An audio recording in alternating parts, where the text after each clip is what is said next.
Ever feel like you suck at this job? Motherhood, I mean. Have too much anxiety and not enough patience? Too much yelling, not enough play? There's no manual, no village, no guarantees. The stakes are high. We want so badly to get it right. But this is survival mode. We're just trying to make it to bedtime. So if you're full of mom guilt, your temper scares you, you feel like you're screwing everything up, and you're afraid to admit any of those things out loud, this podcast is for you. This is Failing Motherhood. I'm Danielle Bettman, and each week we'll chat with a mom ready to be real, sharing her insecurities, her fears, her failures, and her wins. We do not have it all figured out. That's not the goal. The goal is to remind you, you are the mom your kids need. They need what you have, you are good enough, and you're not alone. I hope you pop in earbuds, somehow sneak away, and get ready to hear some hope from the trenches. You belong here, friend. We're so glad you're here. Hey, it's Danielle. Happy holidays. Thank you so much if you are taking time out of your quality time with your family and or trying to escape and survive. I'm glad you're here. I'm so glad that you're taking this time with me and that you are trusting me to come alongside your family and make parenting even a little bit easier. We know if you are having a hard time, it makes sense. You're doing something right. So I'm so glad you're here. I could go on and on with updates about my own family, but I really did want this mini-series to be mini and shorter episodes that you can get through this month when things are a little bit haywire and when the mayhem settles down and the hangover kicks in and you turn around and look at the new year and maybe want to take some action on some things, then this is here for you. So today, as a reminder, I'm continuing our mini-series. This is part 4 of 5, and I'm sharing misconceptions surrounding parenting strong-willed kids. And reminder, I really do focus in on ages 1 to 7, but if you have a 10-year-old, that applies to them likely too. And we're talking about the beliefs that hold you back from having the relationship you want with your strong-willed child and the home that you really do want and aim for every day when you wake up and try again. And today, the belief of worrying warriors, the families that I work with, that they struggle with, that we want to talk about today, is my child needs help in some way, shape, or form. My child needs help because they have behavior that's super concerning. And that leads to coaching or parenting books, things like that. They won't work for me if I find out my child is neurodivergent in some way, or if we end up getting a diagnosis, or we just need more intervention for my child because their behavior is what's concerning. You maybe experience really big emotions, more like fits of rage, right? And your child is getting old enough that you feel like they should have less by now. And they almost seem bipolar because they can be so sweet and loving and helpful when they want to be. And so this dichotomy of behavior and the code switching between environments where it happens a lot more with you than it does with a teacher or another authority figure in a different environment, that seems very confusing as well. Maybe you start to Google therapists and psychiatrists and looking for evaluations. Maybe you talk to your pediatrician about things, or you talk to their school counselor about things, and they either don't have answers for you, or the answers they do have don't resonate at all with maybe some of the parenting you have figured out up until this point, or the way that you strive to handle things. But your fears are real. Maybe it's a fear of ADHD down the road. Maybe it's something bigger or scarier, or maybe it's nothing at all and you just feel crazy. But what do you do? At that point, as a parent, when your fears are valid, what do you do? It feels very overwhelming. I've talked to a lot of clients who have been in this place. And once you start to click on one ad on your newsfeed or algorithm, that search will send you down a rabbit hole of overwhelming and likely contradictory information. You could be looking up therapists, then get an ad for a sensory swing, look into the difference between play therapy and occupational therapy, maybe feel the pressure to put them on medication, but you really don't want to. But for real, what do you do as a parent in this situation? They're so lucky to have you doing this research, but it is all too easy to spend literal years guessing at solutions, not knowing if you're even on the right track at all. So we're coming to this belief of my child needs help. And I totally get why you feel that way and why that search is warranted. You only worry about things that you love and that matter to you, so of course you're going to be concerned for your child's well-being. That is the mark of a great parent. And it very much feels like you must be failing your child. If their behavior is so unregulated, they clearly need something that you don't have or haven't been giving them or don't even know. They must need someone to teach them more coping strategies and skills, to help them talk about their emotions, ultimately fixing them or at least fixing this behavior you're seeing. Now, I was just talking to my therapist a few weeks ago, and she stopped seeing children in her practice because it was so evident to her that so often the breakdown was always related to the child's relationship with their parents. And there was only so much that she could do only seeing one side of that equation. It just made so much sense to her that parents have much more influence. Another one of my clients came to me after speaking with a psychiatrist, psychologist, their pediatrician, and a child therapist. And all of these professionals either said that things were on track developmentally for their daughter and kind of dismissed her concerns because things were normal, or they offered her suggestions that really didn't align with her parenting and didn't feel right in her gut. There's another family actually that has the same exact story. Those professionals left her feeling more and more hopeless and almost a little crazy. 3 months later, after working together though, she feels like she has found all the gaps that were missing for her to truly understand her child and set her up for success without any more intervention required.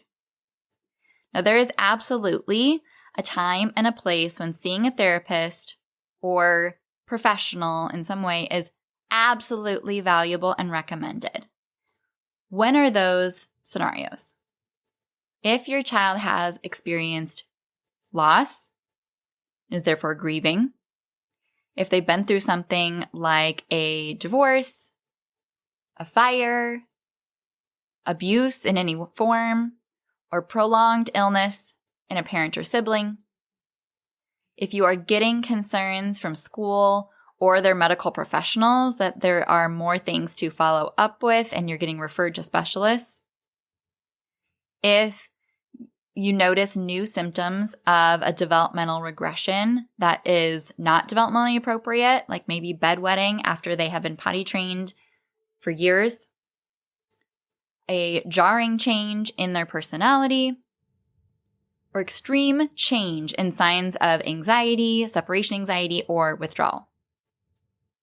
Every child needs coping skills to manage change. Change is the only constant in life, right? Every child needs their mental health nurtured and protected.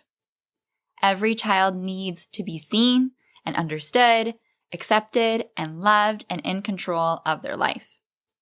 When they don't have those needs met, every child struggles with developmentally appropriate behaviors of pushing boundaries and working to find their voice and not being able to express emotions without aggression or violence or being hurtful.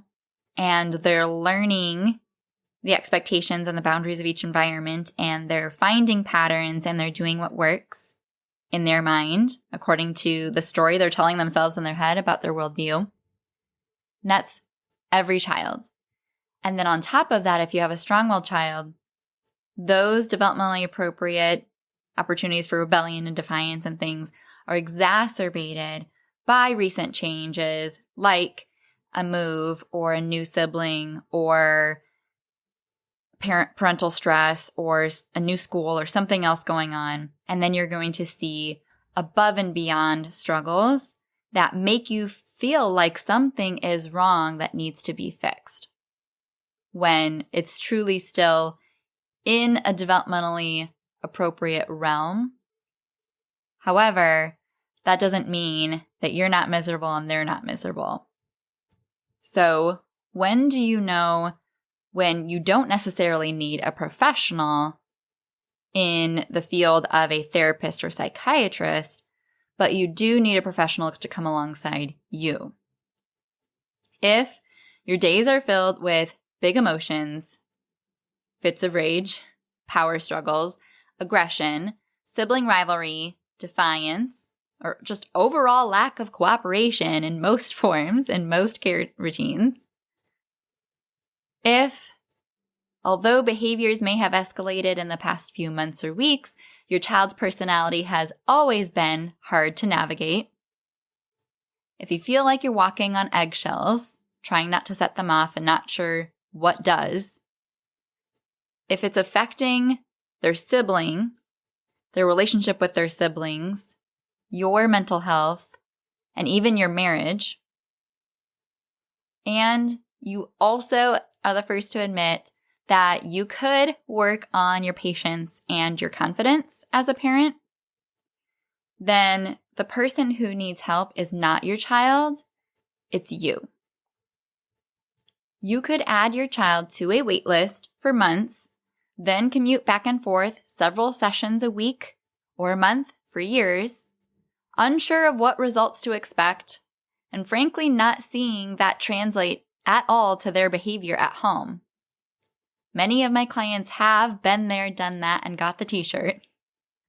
Or you could see immediate improvement by implementing the insight that I share through my programs, see big changes within 4 weeks, and be transformed within 11 weeks when you make the changes that trickle down and overflow to your child's well-being, your relationship with them, the culture of your home, and the peace that you project.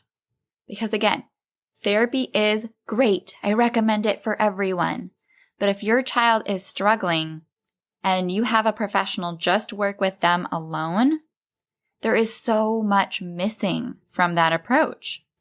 They are going to try to teach replacement and substitute behaviors, but they are not going to be able to see what relationship dynamic between the two of you that is perpetuating the story that they're telling themselves in their head that makes their behavior seem justified and necessary in the moment. It's not going to get to the root of where this behavior is coming from to truly heal it long term. And it's not going to help you understand your child so that years down the road, you handle things completely differently because you know how to set them up for success and how they work and how they tick. You need a comprehensive approach, one that hears you out as the expert of this child, one that addresses not only coping skills, but preventative actions that give your child more capacity to be resilient because life makes sense and they feel in control. You need an approach that speaks to your fears, reframes your mindset, and gives you confidence to handle whatever they throw your way. Nothing can give you more peace of mind than knowing even if a diagnosis comes down the line, you've eliminated so many struggles by setting them up for success, taking control of what you can control, taking ownership of your toolkit, and giving them so much patience because ultimately they need even more support, even more reason to be compassionate with them if they truly can't change or control their behavior in the ways that they're struggling currently. How much would you feel so bad if years from now you realized that everything you were getting so upset at your child for, yelling at them for, they couldn't help? Not only could they not help it, but they were trying their best to do what you asked. And you just didn't realize what their brain was lacking or what was going on for them in that moment. So one of the biggest reasons why I do what I do, which is working with parents rather than working with kids, because originally I worked with kids and it's great. I love them. They're so cute. However, what I realize is that home is where kids are wired. The parent-child relationship is the factor that has the most influence on a child due to the attachment relationship, the time, all of it. And when there is interventions where you specifically pit intervention where a child alone has the treatment and when the parent has the treatment. For example, there was a study done by Yale that came out in 2019 that was specifically treating anxiety in kids age 7 to 12. And they had two groups, one where children were seen one-on-one with a professional for a period of, I believe, 10 sessions. And in the other group, those kids' parents were seen in a support group setting over a period of 10 sessions. And they compared the outcomes in the children's levels of anxiety after, as a result of both treatments. And what they saw was that the anxiety was on par, where they were both at a same place of improvement over time. However, the group that had the parents do the work in the treatment, they had significantly better relationships on the back end, which provided more support and understanding for the child's lived experience. And so therefore, you could say that they had better outcomes from that group rather than the ones where the kids are being seen. And to me, that just proved what I have seen over and over for years now, which is that yes, kids getting help is great, but parents getting help is 10 times more powerful. A family is an ecosystem. There's like a tether, like an umbilical cord that remains, that connects a parent's well-being with their child's well-being. When one of those people struggle, the other does too. When one heals and grows, the other does too. It's such an immense responsibility and pressure to feel like we can't struggle, but that's not true at all. It just provides so much more empowering support and reason to get the help we need and deserve when we're struggling, so that we can see the outcomes triple and just blossom in our kids. So, if you have been a parent that has been trying to reach out, trying to connect with practitioners, talking to your parenting partner about trying to figure out how to get your child help, I hope that this has been enlightening.